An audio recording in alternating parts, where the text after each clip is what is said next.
Hey guys, it's Hannah and welcome back to the Dyslexic Reader. Today we are going to be talking about what dyslexia actually is.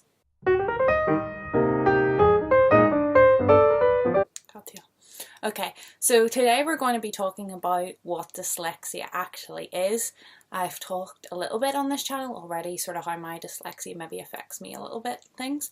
But I thought it would be good to sort of educate people more on what dyslexia is and how it generally affects people, because everyone's different. He's an attention hog. But just sort of a general overview for people. It will maybe be interesting to them or just give them more context to sort of understand what I'm saying in my videos. So if you look up in the dictionary what dyslexia is, it says it's a general term for disorders that sort of involve difficulty with learning to read and interpret words, but it's not only letters, but it can be other symbols, and it's not affected by sort of general intelligence. I done my dissertation on sort of being gifted and dyslexic, like sort of the stereotype around dyslexics maybe not being as bright. That was what my main dissertation study was on. I might do a bit of another video soon about my dyslexia story and how I found out and was diagnosed and how it affects me and how I cope and stuff. But this is just a general video. So really, dyslexia comes from the Greek word meaning difficulty with words. That's that's what it means in Greek. It's lifelong. There's no cure. You can't prevent it happening.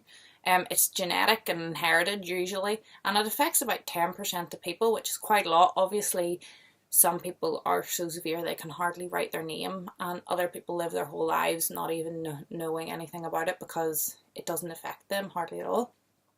Dyslexia occurs in all races, backgrounds, ability, and it varies from person to person. No two people are the same. Like, sometimes with learning difficulties, you have a broad range of symptoms or effects. You don't get them all, but you'll get some. But then other people, as in the Zoom shelf, other people get dyslexia is completely different. It affects everyone completely differently. There's no even sort of overlap nearly in it. Dyslexia occurs independent of intelligence. We've said that before. It doesn't matter. IQ level has no reason to determine it. It's completely genetic. Dyslexia mostly is about processing information. So it's the brain isn't wired correctly to process information in the correct or normal way. So these people have difficulty processing information. That's the difficulty for reading. That's where that comes from. Also remembering information as well.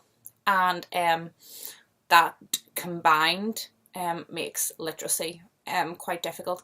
Dyslexia can also affect numeracy. There is a separate sort of equivalent of dyslexia for numeracy called dyscalculia, which is a sort of similar learning difficulty, but it only affects numeracy. But dyslexia can affect numeracy as well. Dyslexia is one family of a specific learning difficulty. So that is a sort of a genre of learning difficulties that really means that it's not broad. It sort of focuses in on one area that makes it really difficult. And dyslexia is a literacy specific learning difficulty, whereas dyscalculia would be like a numeracy related difficulty. It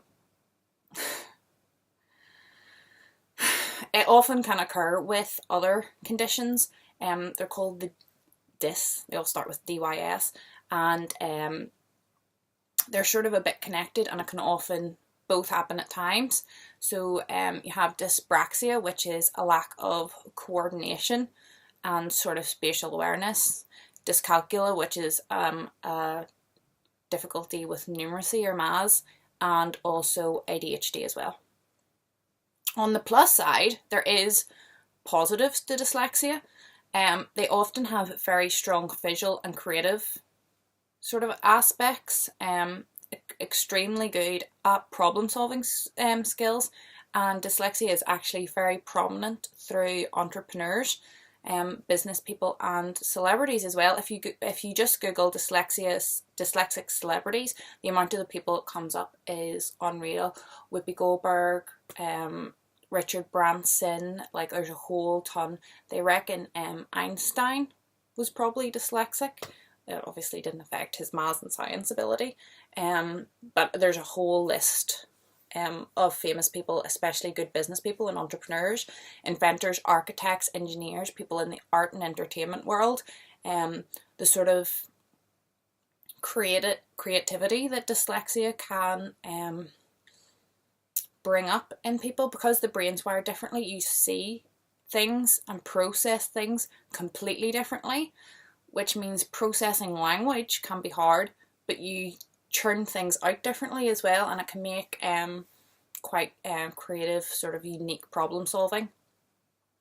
So what are the more sort of common signs or symptoms of dyslexia, if you would like to put it that way? Well, learning to read. Obviously, reading, spelling, grammar, punctuation, all of that is extremely hard. Most children would reach milestones later, like crawling, walking, talking, things like that. But also happening super early isn't a good sign either. Me, for example, like by my first birthday, I was running, I had a full set of teeth, I was chatting away to everyone, I was jumping and everything, so I was quite early with everything, which isn't a good sign either. Slow at learning sets of data, so like the alphabet, times tables, days of the week, months of the year, things that children learn by rote, so you just say 1, 2, 3 and they can repeat back 1, 2, 3. Colours, things like that, anything that you sort of just learn off, find that very hard. Coordination, that's a big problem for me. So children clumsier, catching balls, tripping over, things like that. Left and right, this is also a big one for me. The brain literally just doesn't understand left and right. It just doesn't understand. Like, I never get left and right. I nearly failed my driving test off the back of, like, the driver was like, turn left and I turned right. Reversal. Numbers and letters can be reversed or sort of switched around. This is really hard to describe. I was thinking about this morning, how I would sort of word this, and the only thing I can think of is literally if you tried to read something in a mirror. Like, even telling the time, anything, not just like literally like a text, but just anything, trying to do it in a mirror. That's what it's like all the time. I would write W's and M's get mixed up, B's and D's, Q's and P's. Sometimes I would even write 5s when it needs to be an F, because the letters get so sort of jumbled up in my head. So yeah, it's like literally doing everything in mirror, and that's not just reading and writing. It can be a whole dose of things. Spelling is incredibly hard. My spellings, when I done spellings in school, were completely, I learned them by memory. I had no idea how to spell the words. I just looked at them before I went into school, and spellings were asked first thing, so I could just knock them out by memory. But if you'd asked me the next day or even later on that day, I'd had no clue whatsoever, and that's something that you'll find. The idea of spelling doesn't make sense. Phonics, which is how a lot of children are taught to spell, especially, it wasn't so prevalent when I was in school, but now, where you learn that an A makes an A, B is B, and then you spell by sounding out. For dyslexic, that doesn't work. I cannot, like, my brain, like, see between a F and an F and stuff, like, sounding it out does not help. It just confuses me more. I can't sound words out to help me spell them. All my spelling is just completely from memory. And then the next point that I researched, was that phonological problem. So sounds of words, how one letter can have more than one sound, like C's can sound different if you place them next to H's and stuff like that. That all becomes very difficult. Concentration.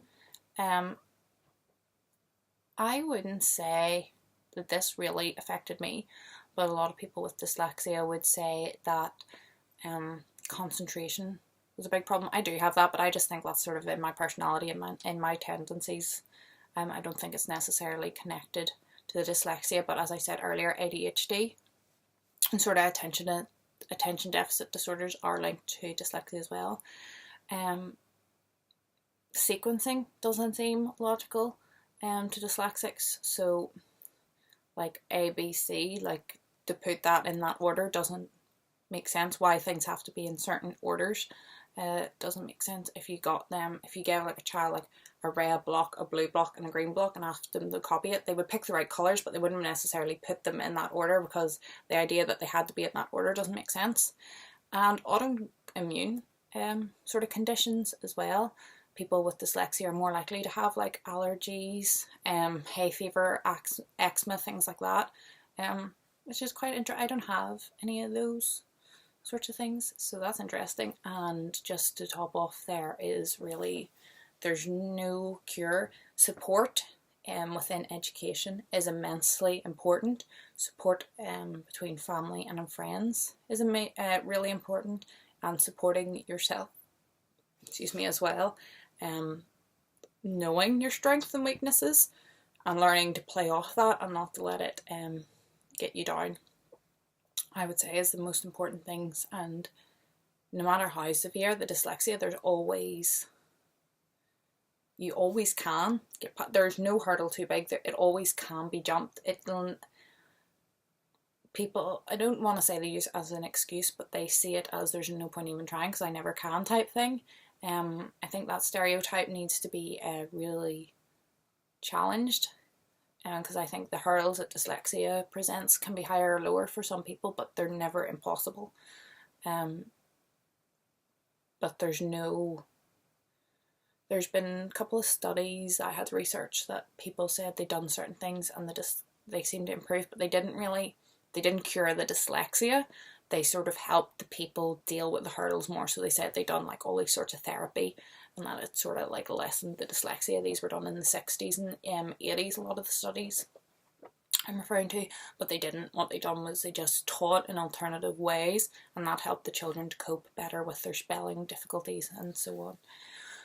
So I think that video was probably quite boring. I hope it wasn't. I'm always available for any questions that you might have to leave in the comments, or private message me. I don't care whether it's a question about my dyslexia, where to get help, sort of, if you are dyslexic or think you're dyslexic and you're struggling with a certain thing, how I cope with some of the difficulties. If that would help anyone, I am more than happy to help. And even if you're not dyslexic and you're just curious for more information, don't be afraid to comment below. That's it. Sort of not really my normal style of video, but I hope you guys liked it, and let me know if you would want to see more maybe in-depth videos on dyslexia, or maybe more my story and how it affects me, or if you would like me to talk sort of about my sort of more academic studies about dyslexia and intelligence and all that sort of stuff. So yeah, thanks for watching, and I'll see you all next time. Bye.